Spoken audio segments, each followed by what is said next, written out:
Dear friends, Thomas has been pestering me to write about his branch line. After all, he said, we are the importantest part of the whole railway. What can I write about? I asked. Oh, lots of things. Percy's woolly bear, Toby's tightrope, and your ghost, I added. Oh, don't put that silly story in, said Thomas crossly. I will. All the same. Thomas has been much too cocky lately.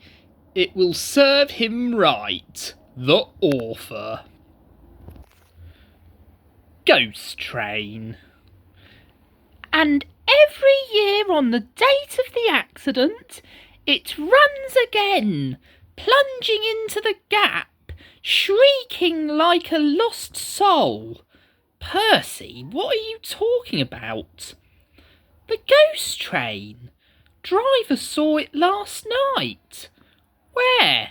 Asked Thomas and Toby together. He didn't say, but it must have been on our line. He says that ghost trains run as a warning to others. Ooh, he went on.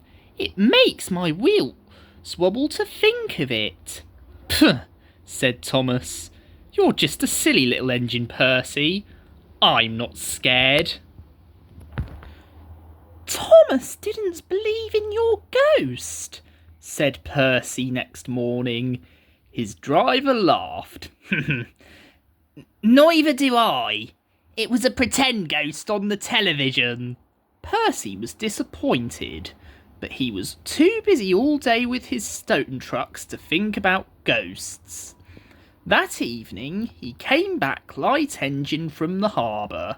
He liked running at night. He coasted along without effort, the rails humming cheerfully under his wheels, and signal lights changing to green at his approach.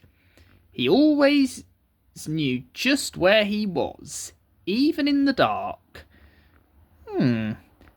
Crow's Farm Crossing, he chunted happily. We shan't be long now.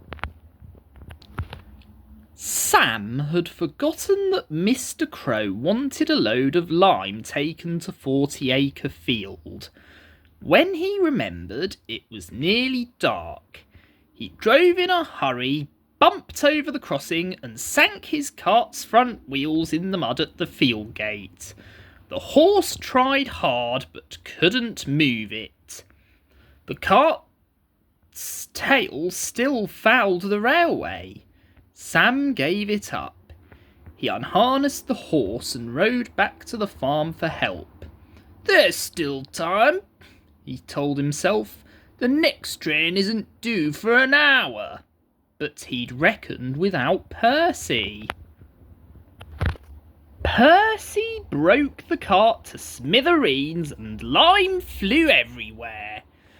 They found no one at the crossing, so went on to the nearest signal box. "Hello," said the signalman. "What you done to Percy? He's white all over." Percy's driver explained. "I'll see to it," said the signalman, "but you better clean Percy, or people'll think he's a ghost." Percy chuckled. "Do let's pretend I'm a ghost and scare Thomas. That'll teach him to say I'm a silly little engine." On their way, they met Toby, who promised to help. Thomas was being oiled up for his evening train when Toby hurried in saying, "Percy's had an accident." "Poor engine," said Thomas. "Botheration, that means I'll be late." "Well, they've cleared the line for you," Toby went on, "but there's something worse." "Out with it, Toby," Thomas interrupted. "I can't wait all evening." I've just seen something," said Toby in a shaky voice. "It looked like Percy's ghost. It said it was was coming here to warn us. Puh, who cares? Don't be frightened, Toby. I'll take care of you. Percy approached the shed quietly and glided through it. Peep! Peep! Peep! Peep! Peep! He shrieked. As had been arranged, Toby's driver and fireman quickly shut the doors. "Let me in! Let me in!" said Percy in a spooky voice. No, no, answered Toby. not by the smoke of my chimney chim. I'll hut, I'll chuff, and I'll puff, and I'll break your door in. "Oh dear!" exclaimed Thomas. "It's getting late. Oh, I know I dare. I must find Annie and Clarabel."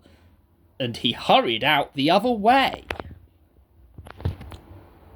Percy was none the worse for his adventure. He was soon cleaned, but Thomas never returned. Next morning, Toby asked him where he'd been. "Ah, well," said Thomas, "I knew you'd be sad about Percy, and, I didn't like to, interlude. I slept in the goods shed, and, oh," he went on hurriedly, "sorry, can't stop. Got to see a coach about a train," and he shot off like a jackrabbit. Percy rolled up alongside. Well, he exclaimed. What do you know about that?" Anyone would think, chuckled Toby, "that our Thomas had just seen a ghost."